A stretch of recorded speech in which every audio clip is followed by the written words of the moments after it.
Call the meeting to order. Please rise for the pledge of allegiance. I pledge allegiance to the flag of the United States of America and to the republic for which it stands, one nation, under God, indivisible, with liberty and justice for all. Item 3, roll call. John Steinberg. Here. Monica Yukos. Here. Steve Morkowitz. Here. Todd Allen. Here. Mike Serpy. That moves us on to item 4. Minutes of the meetings for February 14th and 18th, 2008. Presented to board members before. Move to approve. Motion a second for approval. Discussion. Hearing none, those in favor? Aye. Opposed? So carried. That moves us to item 5, citizens' comment.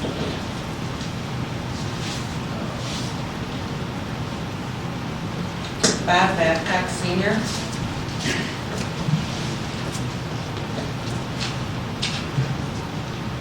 Bob Babcock, 11336 Lake Shore Drive. On the agenda tonight is item K, which deals with the televising of the board and commission meetings. And I sincerely hope that the board will begin the process to implement the televising of our meetings. As I mentioned at the last board meeting, our Lieutenant Governor stated that she's in favor of any incentive that makes the government process more accessible to the public. Our system should not be cloak and daggers, but needs to be a transparent and open process that we can all view. A number of communities have adopted the policies of televising in order to open the government process and provide timely information to more of the citizens they represent. A couple of the communities that the village often refers to as comparable with Pleasant Prairie are Muskego. They televise most of the meetings, which includes the Council Planning Commission, Utility, Public Works, Parks and Recreation. A total of $27,500 is budgeted for 2008. They do have a city cable channel, but I did not find out if there are any franchise fees that could be used to offset these costs. Another community is Middleton, and this one is very interesting because they are doing this in conjunction with their schools. They have an agreement with their school district to televise the city council, planning commission, as well as other city programs. They pay the district an annual fee of $40,000, plus they provide all of the necessary equipment for these live broadcasts. And all of their funding for this is derived from their cable franchise. And this is quite a surprise for me to hear that their school district was doing the televising, because I thought I had a unique idea when I suggested doing it. Senator Birch's office has said that it is pretty safe to say that he is an advocate for governmental bodies televising their meetings, but is not in favor of mandating it. And I agree with that wholeheartedly. I think a mandate would be bad for a number of the communities. Representative Cruiser's office asked for my name, address, and phone number, but as yet they have not gotten back to me with any response. Item K refers to a report on the televising. And I would like to know if this is an internal report or if an outside firm was hired to prepare it. If it is an outside firm, I'd like to know how much they charge for it. And I certainly hope that the idea of the school participation in televising the meetings is included in this report. Mr. Eric Olson thinks it would be a fine idea and has suggested that you ask the Indian Hill Academy to participate. They already have a communication house and would be able to give you a price that they would need to run this program.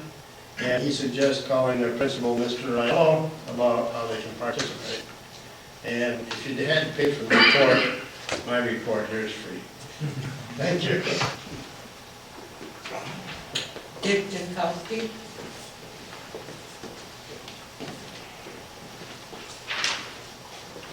Dick Jankowski, 722 51st Avenue, and my report is also free, although I guess I should charge a consulting engineer's fee if I did any work on it. Since I am a broadcast engineer, in addition to wearing a number of other hats, so I want to speak about some of the things that Bob Babcock has said, because Actually, he alluded to, if you look at the Milton example, of a realistic cost. One of the problems that you have in this particular area in terms of trying to do a live broadcast over a cable channel or airwaves is the fact that we are away from the central control point for the village cable communication. So the point of entry exists several miles away from it. So in order to actually send the signal back, you not only need the equipment, as I've indicated before, but you also need to have, some type of line to be able to tap into the system and get back on. Plus, you have to have people at the control point and at the camera point, camera operators and the switchers and people to do the job. So yes, there is a cost. I think Bob Babcock probably identified very closely. $40,000 is probably on the low end plus the equipment in terms of operational costs. It may be more, it may be less, but it's something that I think if somebody wanted to do, the proper way to do it is to get an engineering study and to have it done properly, to have someone look at it, this is what we need, this is the equipment, here's like the basic plan, the intermediate plan, and the Cadillac plan, and you evaluate those options. And that's the way to do it. It's not beating on the podium every week saying we ought to be doing something, particularly when it's not in the budget. And that is one of the things that I'm concerned about in item K, is we have had one of the worst snowfall years on record. So, I'm saying, where should the village be spending its money, even though I favor broadcasting meetings live? The fact of the matter is, I'd rather the money go to roads. If there's spare money over, sometime to look at this, if it's in the budget and other priorities that not necessitate a tax increase could support it, I think, go for it. If someone is willing to donate some money to the village, some business, some enterprise that is really motivated by this, go for it. But it's sort of interesting to hear the lieutenant governor make comments about what the village ought to do, but it's only one problem. There was no money with that. And if the state wanted to send some money down to the village and say, here, use it to televise your meetings, sure. But that hasn't happened. And while I strongly support the concept, and I do believe we could, as an intermediate measure, have a live audio cast on the web at almost no cost, the bottom line remains, there is a cost factor here. It is not budgeted. Maybe it ought to be looked at as a budget item and have a proper study, and also to determine what the level of interest in the community is in having it done, whether the cost is justified. There's a right way to do it, there's a wrong way to do it. Quite frankly, I support doing it the right way, and I also support putting it into a prioritization with other necessary village expenditures. Potholes or TV broadcasts, I'd say fix the potholes and plow the streets. But if there's money left over and there's an alternate source, go for it. Thank you.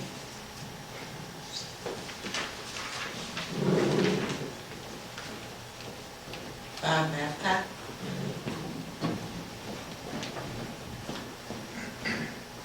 Bob Babcock, 11253 3rd Avenue.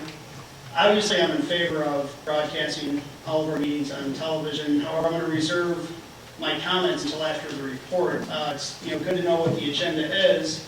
It's good to know there is a report, but if we could have some vision of that before the meeting, it would be easier for us to make comments one way or the other. I know Jean puts a great PowerPoint together, and it would be very simple and cheap for her to put that on the website ahead of time, so we would have a chance to view that and see what reports are, not just this, but a lot of different items. That would be another way to become more visible and transparent. Thank you.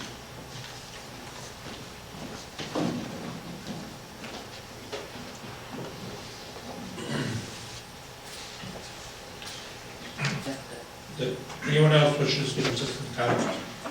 Mr. President, I received a letter or an email this afternoon from Mike Renner, 3211 122nd Street, Pleasant Prairie, Wisconsin. He asked that this be read into the record as he would not be able to make the meeting here tonight. And his comments are as follows. Will the temporary cul-de-sac face the same 800 feet ordinance requirement as with permanent cul-de-sacs